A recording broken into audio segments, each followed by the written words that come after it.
Hello दोस्तों, नमस्कार। स्वागत है आपका हमारे चैनल पे। तो अगर आप चैनल पे नए हैं तो चैनल को सब्सक्राइब कर लीजिए। आज के वीडियो में हम देखने वाले हैं बीए सेमेस्टर फर्स्ट का पेपर होने वाला आपका पॉलिटिकल साइंस का, उसका गेस्ट पेपर देखने वाले हैं हम इस वीडियो में। सो वीडियो को लास्ट तक देखना। बाकी चलिए, आपके पेपर का नाम है इंडियन पॉलिटिकल सिस्टम। सो जैसे कि आपको पता है कि आपका एग्ज़ाम 3 सेक्शंस में है। फर्स्ट सेक्शन ए में आपको देखने के लिए मिलेंगे 10 क्वेश्चन 2 मार्क्स के, मतलब ये 20 मार्क्स का पूरा सेक्शन ए हो गया है, जिसमें आप देखिए कि आपको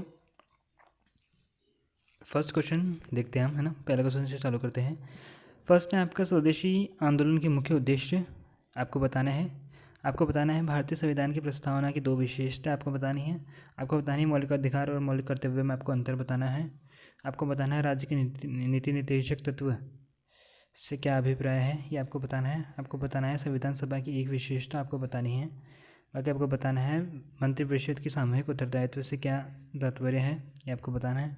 आपको बताना है भारत के राष्ट्रपति की एक शक्ति आपको बतानी है। बाकी आपको बताना है लोकसभा अध्यक्ष की क्या भूमिका है।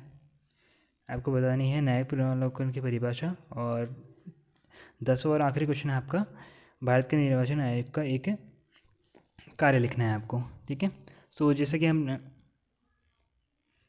हमारे 10 क्वेश्चन हो गए हैं। अब हम देखने वाले हैं इनका सॉल्यूशन क्या होने वाला है। हर क्वेश्चन का सॉल्यूशन देखने वाले हैं। सो चलिए देखते हैं। सो ये फर्स्ट क्वेश्चन का सॉल्यूशन है। फर्स्ट क्वेश्चन आपका था, आपको बताना था ऑब्जेक्टिव्स बताने थे स्वदेशी आंदोलन के। सो जैसे कि आपको पता है कि स्वदेशी आंदोलन आपका है वो आपका कौन से ईयर में चला था, है ना। ये आपको कमेंट करके बताना है कौन से ईयर में चला था, क्योंकि ये भी आपसे पूछ सकता है। अगर आपको पता है तो ठीक है, नहीं तो आप कमेंट करके मतलब गूगल करके देख लेना कि ये आपका कब हुआ था। बाकी चलिए, आपको जैसे कि आपको बताया कि इसमें आपको क्या हुआ था, विदेशी वस्तु का बहिष्कार हुआ था, और जो आपकी देश में बन रही है वस्तु है, स्वदेशी वस्तु है, उनको प्रमोट किया जा रहा था ज़्यादा से ज़्यादा। स्वदेशी तो देखते स्वदेशी आंदोलन का मुख्य उद्देश्य विदेशी वस्तु का बहिष्कार तथा देसी उद्योगों को बढ़ावा देना था। इनका लक्ष्य आर्थिक आत्मनिर्भरता, राष्ट्रीय चेतना का विकास, ब्रिटिश आर्थिक शोषण का विरोध करना, और इस आंदोलन ने भारतीयों में आत्मसम्मान, स्वावलंबन और राजनीतिक जागरूकता उत्पन्न की, जिससे स्वतंत्रता संग्राम को नई दिशा मिली है। सो ये इसका आंसर हो गया है। बाकी इसका इंग्लिश वर्जन भी आप देख लीजिए। चलिए आगे, आपको बताना है state any one feature of preamble, जो आपकी प्रस्तावना है उसका आपका एक फीचर बताना है, क्या है। ओके। तो भारतीय संविधान की प्रस्तावना भारत को संप्रभु, समाजवादी, धर्मनिरपेक्ष और लोकतांत्रिक गणराज्य घोषित करती है। यह न्याय, स्वतंत्रता और समानता और बंधुता के जैसे मूल्यों को स्थापित करती है। भारतीय संविधान की आत्मा भी मानी जाती है। डॉक्टर बी आर अम्बेडकर ने प्रस्तावना को आपका क्या बोला है, आपको भारतीय संविधान की आत्मा आपको कहा है। यह संविधान के उद्देश्य तथा राज्य की दिशा को स्पष्ट रूप से दर्शाती है। प्रस्तावना क्या होती है, जैसे आपका संविधान आप वो भी देख लीजिए कि जिसे कोई भी आप पहले बुक आती बुक है ना आपकी, तो बुक से पहले आपका होता है ना भारत की प्रस्तावना। तो वो प्रस्तावना है आपकी, जिसमें आपको ये लाइंस मिल जाएंगी, समानता, बंधुता वगैरह वगैरह। बाकी चलिए देखते हैं। डिफरेंशिएट आपको बताना है फंडामेंटल राइट्स और फंडामेंटल ड्यूटीज़।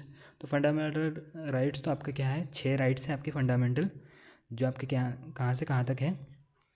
कौन कौन से हैं। पहला समानता का अधिकार, ठीक है, समानता का अधिकार है। और फिर है आपका किसका अधिकार, स्वतंत्रता का अधिकार। एक मिनट।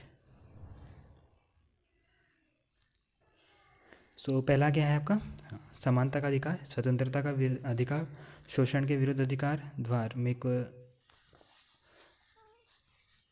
ऐसा कुछ है ना। बाकी आपका कौन सा है, लास्ट का कौन सा है आपका, आर्टिकल 32, ठीक है, जो आपका है शोषण, कौन सा आपका आर्टिकल 32, संवैधानिक उपचारों का अधिकार।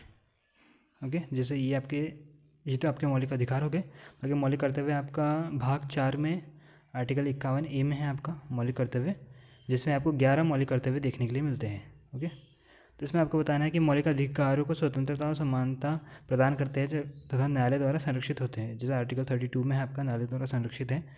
इनके विरुद्ध मौलिक कर्तव्य आपके क्या है, नैतिक दायित्व और संविधान के प्रति सम्मान और राष्ट्र की एकता बनाए रखने में बोल देते हैं। अधिकार कानूनी रूप से लागू होते, जबकि कर्तव्य मुख्यतः नीतिक मार्गदर्शक देते हैं। जो आपके मौलिक अधिकार है वो तो आपका न्यायालय द्वारा लागू होते हैं, संविधान द्वारा लागू होते हैं। बाकी मौलिक कर्तव्य जो आपके हैं वो एक सिटीज़न की ड्यूटी होती है कि वो जो भी मौलिक कर्तव्य है उनका पालन करें। बाकी चलिए, राज्य के नीति निर्देशक तत्व आपको बताना है। तो राज्य के नीति निर्देशक तत्व जैसे कि आपको पता है कि आर्टिकल कहाँ से कहाँ तक है, आपके आर्टिकल 36 से 51 तक है।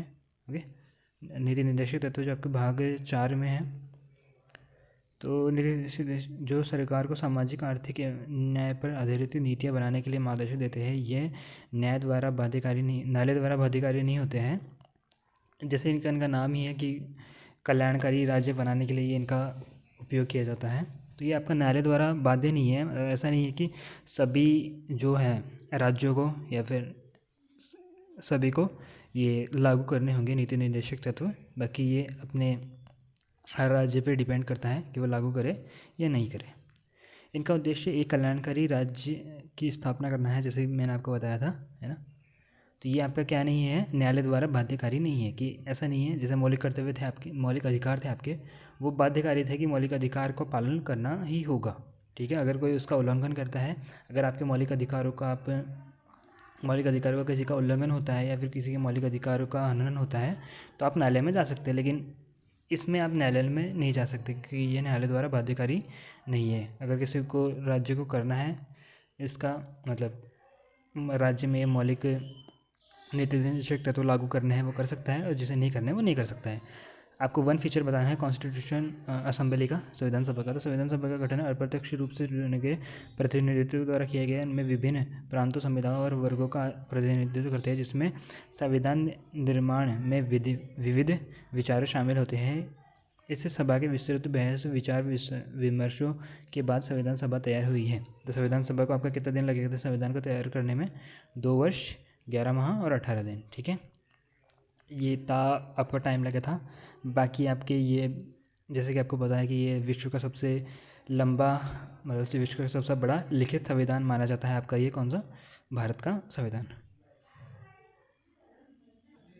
बाकी चलिए, बाकी आपका है what is the collective responsibility of counselling of ministry, सामूहिक उत्तरदायित्व आपको बताना है।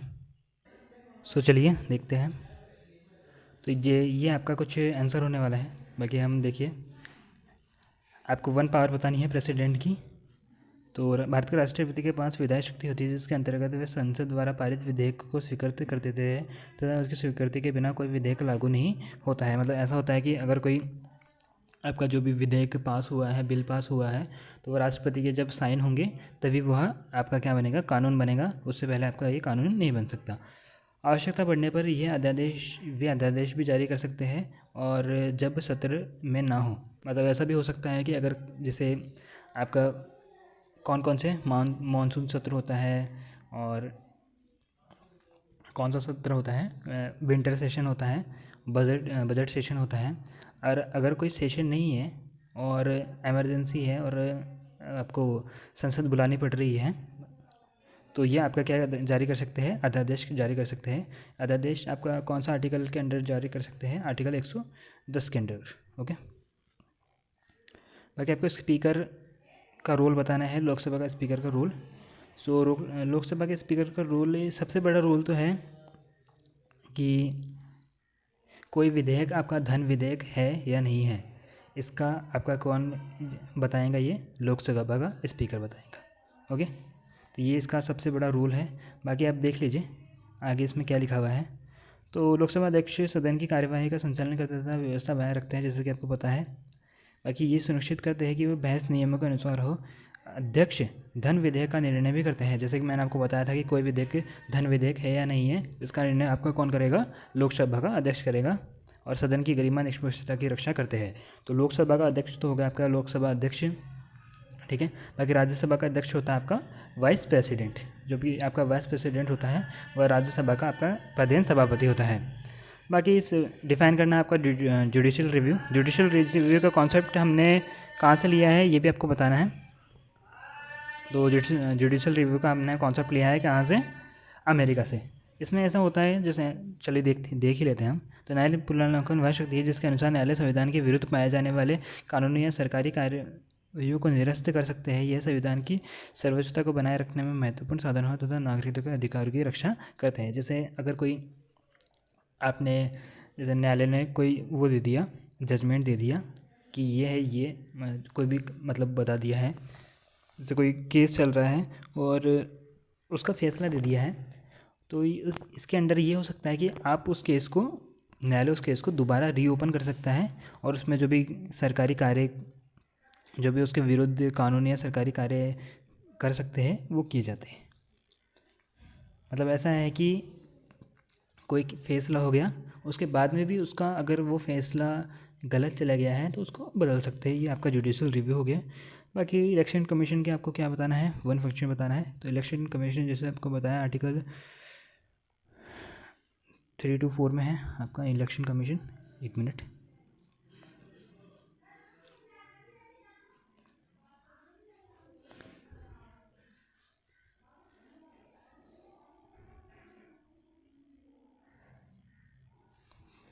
ओके। तो इलेक्शन कमीशन आर्टिकल आपका 324 में है। इसमें आपका देखते हैं, निर्वाचन आयोग का एक प्रमुख कार्य देश की स्वतंत्रता और निष्पक्ष चुनाव करना है। यह मतदान सूची तैयार करता तथा चुनाव कार्यक्रम घोषित करता है तथा चुनाव प्रक्रिया निर्गम में निगरानी करता है और लोकतांत्रिक व्यवस्था को सुचारू रूप से बनाए रखता है। तो ये आपके 2 नंबर के क्वेश्चन हो गए हैं। अब देखते हैं हम आपके आगे के section B. So section B हम देखते हैं। सेक्शन बी जैसे आपको पता है कि इसमें आपका 10 नंबर के क्वेश्चन होते हैं। फर्स्ट आपका भारतीय राष्ट्रीय आंदोलन के स्वरूप को बदलने में महात्मा गांधी की आपको भूमिका बतानी है। बाकी आपको बताना है भारत के संविधान सभा की संरचना और प्रमुख योगदान पर चर्चा आपको करनी है। बाकी आपको करना है आगे, समकालीन भारत में मौलिक अधिकार नागरिकों को किस की रक्षा, मतलब क्या है, समकालीन भारत में मौलिक अधिकार नागरिकों की किस प्रकार रक्षा करते हैं तथा संयुक्त उपयुक्त उदाहरण दीजिए। बाकी राज्य के कल्याणकारी नीतियों के निर्माण में नीति निश्चित तत्वों के महत्व का मूल्यांकन आपको करना है। बाकी आपको करना है आगे, भारतीय राजनीतिक व्यवस्था में राष्ट्रपति और प्रधानमंत्री के संबंधों को आपको बताना है। बाकी आपको बताना है कार्यपालिका की जवाबदेही सुनिश्चित करने में संसद की शक्ति और कार्यों का परीक्षण आपको करना है। यूनिट 4 से आपको देखने के लिए मिलेगा भारत के सर्वोच्च न्यायालय के अधिकार क्षेत्र और शक्तियों का वर्णन। बाकी आपको करना है वित्त आयोग के संदर्भ में केंद्र और राज्य के वित्तीय संबंध पर आपको चर्चा करनी है। सेक्शन सी आपको 20 नंबर क्वेश्चन देखने के लिए मिलेंगे, जिसमें आप देखिए भारतीय राष्ट्रीय आंदोलन के विभिन्न चरणों का वर्णन कीजिए तथा उनके स्वतंत्रता पर उनके प्रभाव का मूल्यांकन कीजिए। बाकी अगला है आपका भारत के संविधान की प्रक्रिया स्पष्ट कीजिए तथा संवैधानिक संतुलन बनाए रखने में उनके महत्व का आपको परीक्षण करना है। संघीय विधायिका की संरचना का वर्णन करना तथा भारतीय संविधान के विधि निर्माण की प्रक्रिया आपको बतानी है। बाकी आपको बताना है संविधान की रक्षा तथा संघीय संतुलन को बनाए रखने में न्यायपालिका की भूमिका आपको बतानी है। तो जैसे कि ये आपका गेस्ट पेपर हो गया है कंप्लीट। तो आपको वीडियो कैसा लगा ये हमें कमेंट करके ज़रूर बताइएगा। वीडियो को लास्ट तक देखने के धन्यवाद। मिलता है आपसे अगले वीडियो में।